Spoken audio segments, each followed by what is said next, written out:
ਸਤਿ ਸ਼੍ਰੀ ਅਕਾਲ। ਲੋਕਨਾਟ ਪੰਜਾਬੀ ਦੇਖ ਰਹੇ ਸਾਰੇ ਦਰਸ਼ਕਾਂ ਦਾ ਸਵਾਗਤ। ਮੈਂ ਗੁਰਜਿੰਦਰ ਸਿੰਘ ਭੰਗੂ ਤੇ ਮੇਰੇ ਨਾਲ ਸਿਆਸੀ ਮਾਹਿਰ ਪੰਜਾਬੀ ਯੂਨੀਵਰਸਿਟੀ ਪਟਿਆਲਾ ਤੋਂ ਡਾਕਟਰ ਭੀਮਿੰਦਰ ਸਿੰਘ। ਡਾਕਟਰ ਸਾਹਿਬ ਬਹੁਤ ਬਹੁਤ ਸਵਾਗਤ ਜੀ ਤੁਹਾਡਾ। बहुत बहुत शुक्रिया, मेहरबानी, धन्यवाद भंगू साहब। ਦੋਸਤੋ ਅੱਜ ਜੋ ਗੱਲਬਾਤ ਹੋਊਗੀ ਆਮ ਆਦਮੀ ਪਾਰਟੀ ਦੇ ਉੱਤੇ ਗੱਲਬਾਤ ਹੋਊਗੀ ਭਗਵੰਤ ਮਾਨ ਸਰਕਾਰ ਦੀਆਂ ਨੀਤੀਆਂ ਬਾਰੇ ਜੋ ਲੋਕਾਂ 'ਚ ਲੈ ਕੇ ਕਹਿੰਦੇ ਆਮ ਆਦਮੀ ਪਾਰਟੀ ਕਹਿੰਦੇ ਕਿ ਅਸੀਂ ਲੋਕਾਂ ਨੂੰ ਤਰਜੀਹ ਦਿੰਦੇ ਹਾਂ। ਭ੍ਰਿਸ਼ਟਾਚਾਰ ਦੇ ਉੱਤੇ ਖਾਸ ਫੋਕਸ ਕਹਿੰਦੇ ਮੁੱਖ ਮੰਤਰੀ ਪੰਜਾਬ ਸਾਡਾ ਭ੍ਰਿਸ਼ਟਾਚਾਰ ਦੇ ਉੱਤੇ ਖਾਸ ਫੋਕਸ ਹੈ। ਜੋ ਪਾਰਟੀ ਦੀ ਆਈਡੀਓਲੋਜੀ ਵਿਚਾਰਧਾਰਾ ਉਹ ਵੀ ਭ੍ਰਿਸ਼ਟਾਚਾਰ ਮੁਕਤ ਭਾਰਤ ਹੈ। ਸੋ ਡਾਕਟਰ ਸਾਹਿਬ ਨਾਲ ਅਸੀਂ ਸਾਰੇ ਵਿਸ਼ਿਆਂ 'ਤੇ ਕੀ ਕਰਕੇ ਗੱਲਬਾਤ ਕਰਾਂਗੇ। ਡਾਕਟਰ ਸਾਹਿਬ, ਆਮ ਆਦਮੀ ਪਾਰਟੀ ਦੇਖੋ 92 ਸੀਟਾਂ ਦਿੱਤੀਆਂ ਲੋਕਾਂ ਨੇ, ਬੜੀ ਵੱਡੀ ਇੱਕ ਇਤਿਹਾਸਿਕ ਜਿੱਤ ਦਿੱਤੀ। ਸੱਤਾ ਪੰਜਾਬ ਦੀ ਭਗਵੰਤ ਮਾਨ ਦੇ ਹੱਥ ਸੌਂਪਤੀ, 92 MLA ਦੇ ਹੱਥ ਸੌਂਪਤੀ ਪੰਜਾਬ ਦੇ ਲੋਕਾਂ ਨੇ। ਹੁਣ ਆਮ ਆਦਮੀ ਪਾਰਟੀ ਇੱਕ ਕਰਕੇ ਕਹਿੰਦੇ ਕਿ ਅਸੀਂ ਆਪਣੇ ਵਾਅਦੇ ਪੂਰੇ ਕਰ ਰਹੇ ਹਾਂ, ਆਪਣੀ ਗਰੰਟੀਆਂ ਅਸੀਂ ਪੂਰੇ ਕਰ ਰਹੇ ਹਾਂ। ਆਪਾਂ ਉਹਨਾਂ 'ਤੇ ਗੱਲਬਾਤ ਕਰਾਂਗੇ।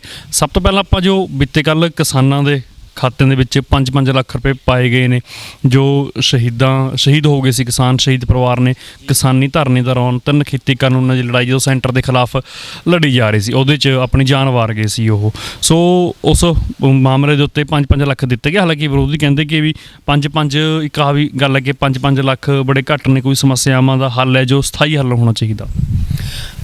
ਭੰਗੂ ਸਾਹਿਬ ਦੇਖੋ, ਜਦੋਂ ਅਸੀਂ ਪਿਛਲੇ 75 ਸਾਲਾਂ ਤੋਂ ਪੰਜਾਬ ਦੀ ਸਿਆਸਤ ਦਾ ਇਤਿਹਾਸ ਵੇਖਦੇ ਹਾਂ ਤਾਂ ਵੱਖ-ਵੱਖ ਸਿਆਸੀ ਪਾਰਟੀਆਂ ਦੀ ਸੱਤਾ ਰਹੀ ਹੈ। ਆਪਾਂ ਸਾਰੇ ਜਾਣਦੇ ਹਾਂ, ਕਾਂਗਰਸ ਦੀ ਵੀ ਰਹੀ ਹੈ, ਅਕਾਲੀ BJP ਸਰਕਾਰਾਂ ਵੀ ਰਹੀਆਂ ਨੇ ਇੱਥੇ।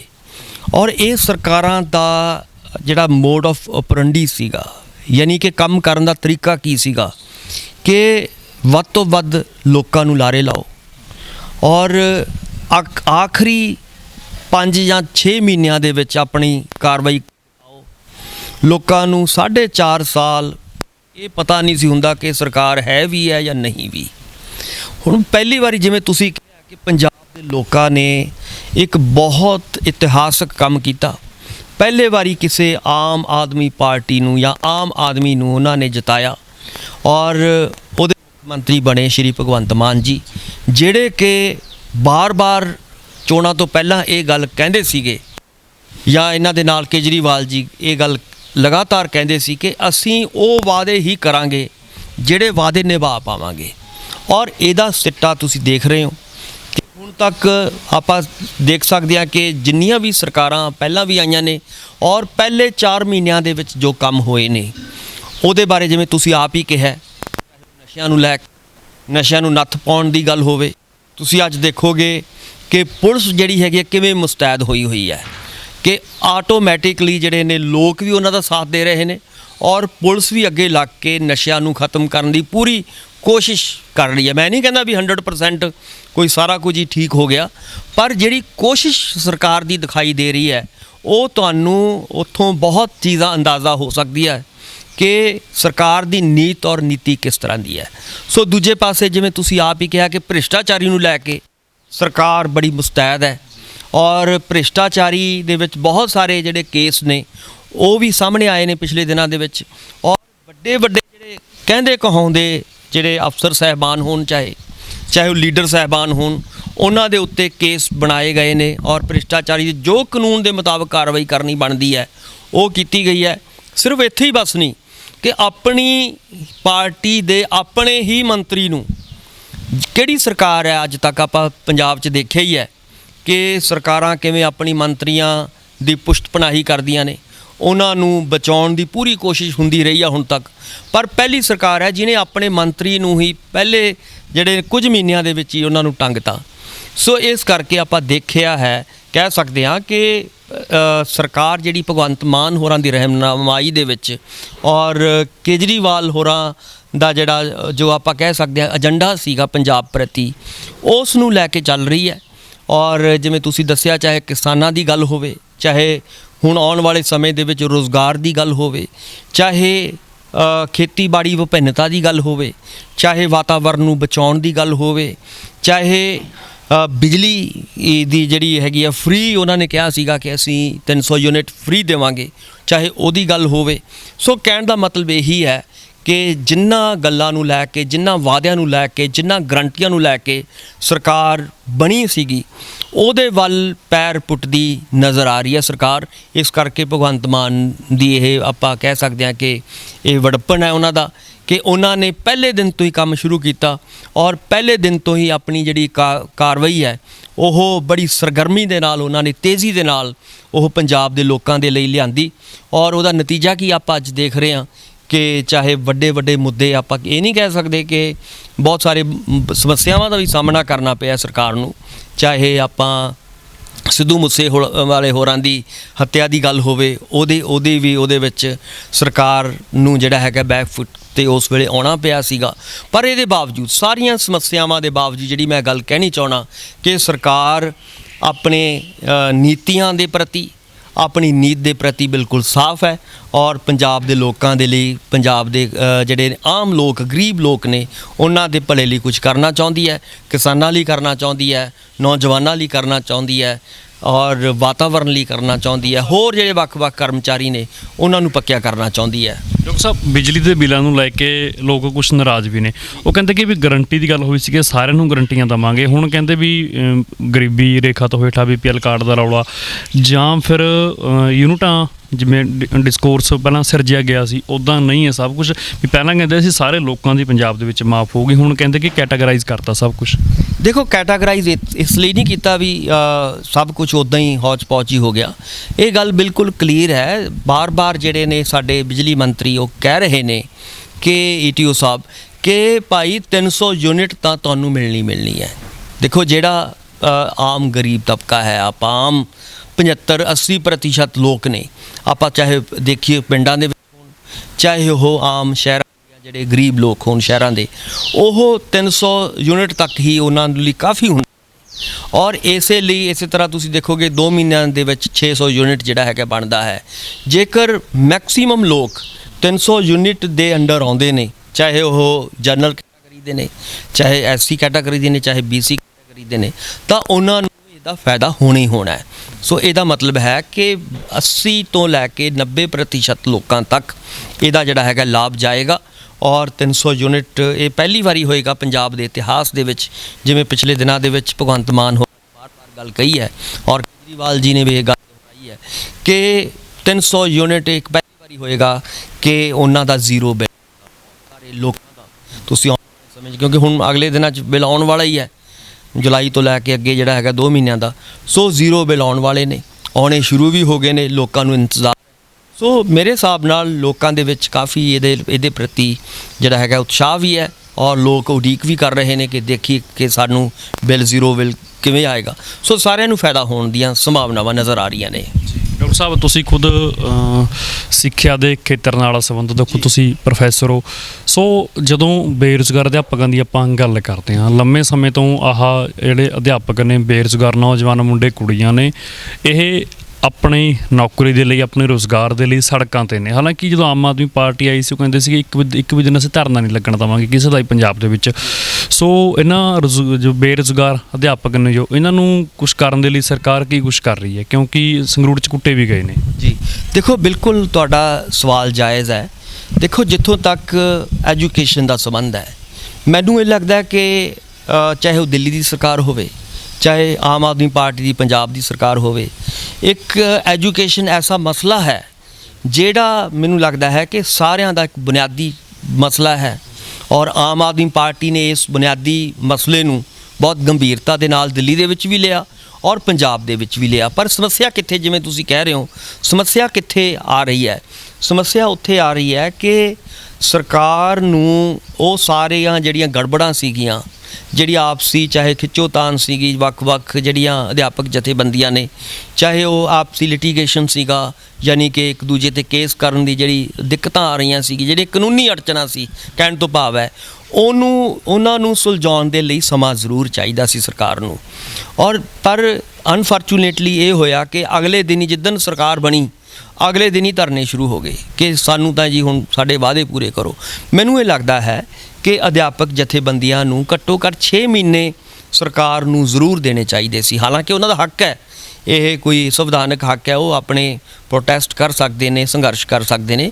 ਪਰ ਮੇਰੀ ਇਹ ਨਿੱਜੀ ਰਾਏ ਜ਼ਰੂਰ ਹੈ ਅਧਿਆਪਕ ਜਥੇਬੰਦੀਆਂ ਨੂੰ ਕਿ ਸਰਕਾਰ ਨੂੰ ਮੌਕਾ ਵੀ ਦੇਣਾ ਚਾਹੀਦਾ, ਸਮਾਂ ਵੀ ਦੇਣਾ ਚਾਹੀਦਾ ਹੈ, ਤਾਂ ਕਿ ਉਹ ਆਪਣੀਆਂ ਜਿਹੜੀਆਂ ਪਾਲਿਸੀਆਂ ਨੇ ਐਜੂਕੇਸ਼ਨ ਪ੍ਰਤੀ ਉਹਨਾਂ ਨੂੰ ਸਹੀ ਤਰੀਕੇ ਦੇ ਨਾਲ ਉਹਨਾਂ ਨੂੰ ਨਜਿੱਠ ਕਰ ਸਕੇ, ਉਹਨਾਂ ਦਾ ਹੱਲ ਕਰ ਸਕੇ, ਤਾਂ ਕਿ ਆਉਣ ਵਾਲੇ ਸਮੇਂ ਦੇ ਵਿੱਚ ਜਿਹੜੀਆਂ ਅਸਾਮੀਆਂ ਖਾਲੀ ਪਈਆਂ ਨੇ, ਕਿਉਂਕਿ ਆਪਾਂ ਸਾਰਿਆਂ ਨੇ ਦੇਖਿਆ ਕਿ 75 ਸਾਲਾਂ ਦੇ ਵਿੱਚ ਜਿਹੜੀਆਂ ਅਧਿਆਪਕਾਂ ਦੀਆਂ ਭਰਤੀਆਂ ਹੋਈਆਂ, ਜਿਹੜੀਆਂ ਹੋਣੀਆਂ ਚਾਹੀਦੀਆਂ ਸੀਗੀਆਂ, ਉਹ ਨਹੀਂ ਹੋਈਆਂ, ਉਨੀਆਂ ਨਹੀਂ ਹੋਈਆਂ। ਯਾਨੀ ਕਿ ਚਾਹੇ ਉਹ ਸੋਸ਼ਲ ਸਾਇੰਸ ਦੇ ਵਿਸ਼ੇ ਹੋਣ, ਚਾਹੇ ਸਾਇੰਸ ਦੇ ਵਿਸ਼ੇ ਹੋਣ, ਚਾਹੇ ਲੈਂਗੁਏਜ ਦੇ ਵਿਸ਼ੇ ਹੋਣ, ਉਹਨਾਂ ਦੇ ਵਿੱਚ ਜਿਹੜੀਆਂ ਪੂਰੀਆਂ ਭਰਤੀਆਂ ਹਜੇ ਵੀ ਬਹੁਤ ਮਤਲਬ ਅਧੂਰੀਆਂ ਪਈਆਂ ਨੇ, ਉਹ ਪੂਰੀਆਂ ਭਰਤੀਆਂ ਨਹੀਂ ਹੋਈਆਂ।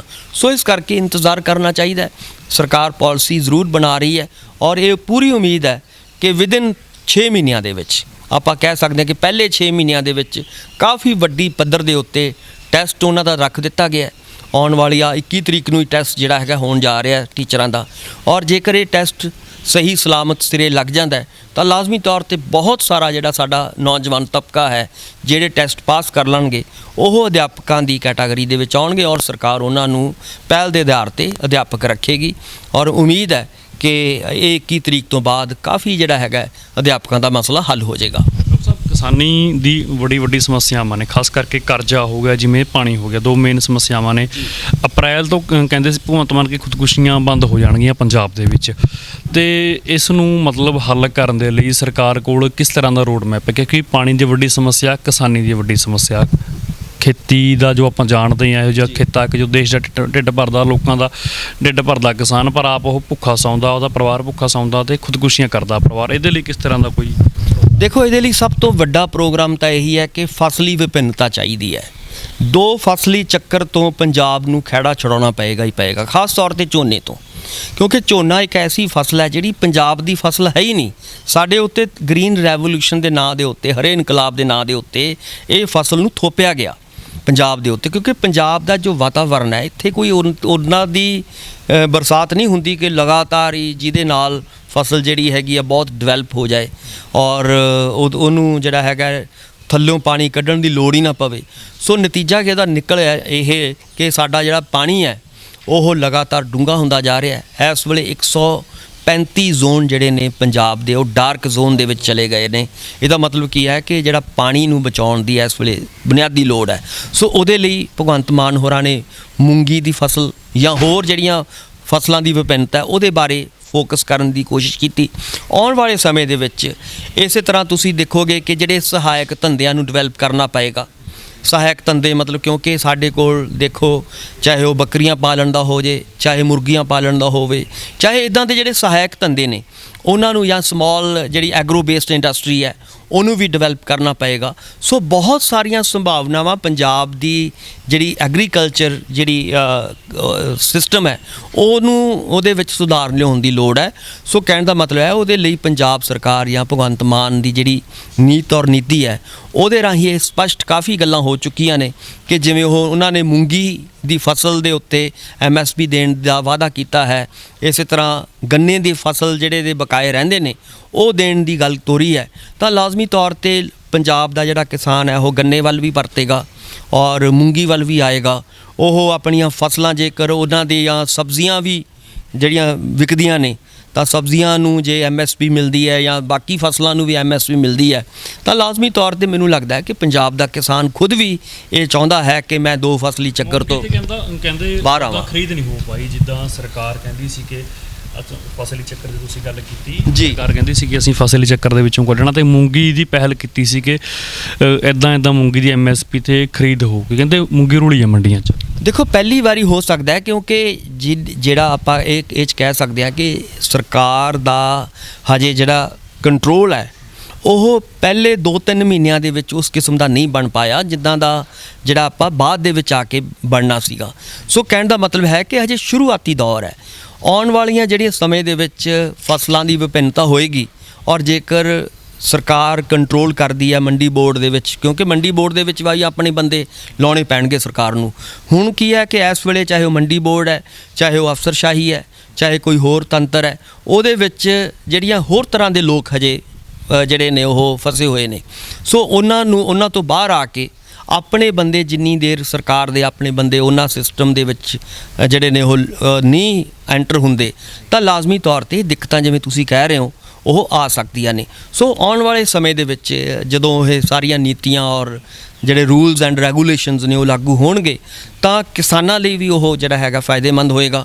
ਕਿਸਾਨਾਂ ਨੂੰ ਵੀ ਖੱਜਲ ਖੁਆਰੀ ਜਿਹੜੀ ਹੈਗੀ ਆ ਉਹਦੇ ਤੋਂ ਬਚਿਆ ਜਾ ਸਕਦਾ ਹੈ, ਔਰ ਇਹਦੇ ਨਾਲ ਹੋਰ ਜਿਹੜੀਆਂ ਬੁਨਿਆਦੀ ਸਹੂਲਤਾਂ ਦੇਣੀਆਂ ਨੇ ਲੋਕਾਂ ਨੂੰ ਜਾਂ ਕਿਸਾਨਾਂ ਨੂੰ, ਉਹ ਤਾਂ ਹੀ ਦਿੱਤੀਆਂ ਜਾ ਸਕਦੀਆਂ ਨੇ ਜੇਕਰ ਸਰਕਾਰ ਦਾ ਜਿਹੜਾ ਹੈਗਾ ਪੂਰੇ ਦਾ ਪੂਰਾ ਕੰਟਰੋਲ ਸਿਸਟਮ ਦੇ ਉੱਤੇ ਹੋਏਗਾ। ਔਰ ਆਉਣ ਵਾਲੇ ਸਮੇਂ 'ਤੇ ਜਦੋਂ ਉਹ ਸਾਰੇ ਚੇਅਰਮੈਨ ਲਗਾ ਦਿੱਤੇ ਗਏ, ਵੱਖ-ਵੱਖ ਬੋਰਡਾਂ ਦੇ ਚੇਅਰਮੈਨ ਨਹੀਂ ਲੱਗਦੇ, ਜਾਂ ਹੋਰ ਥੱਲੇ ਤੱਕ ਜਿਹੜਾ ਹੈਗਾ ਆਮ ਵਰਕਰ ਜਿਹੜਾ ਹੈਗਾ ਨਹੀਂ ਫਿੱਟ ਹੁੰਦਾ, ਸਰਕਾਰ ਦੇ ਵਿੱਚ ਉਹਦੀ ਦਖਲਅੰਦਾਜ਼ੀ ਨਹੀਂ ਹੁੰਦੀ, ਉਨੀ ਦੇਰ ਇਹ ਦਿੱਕਤਾਂ ਜ਼ਰੂਰ ਆਉਣਗੀਆਂ ਜਿਵੇਂ ਤੁਸੀਂ ਕਹਿ ਰਹੇ ਹੋ।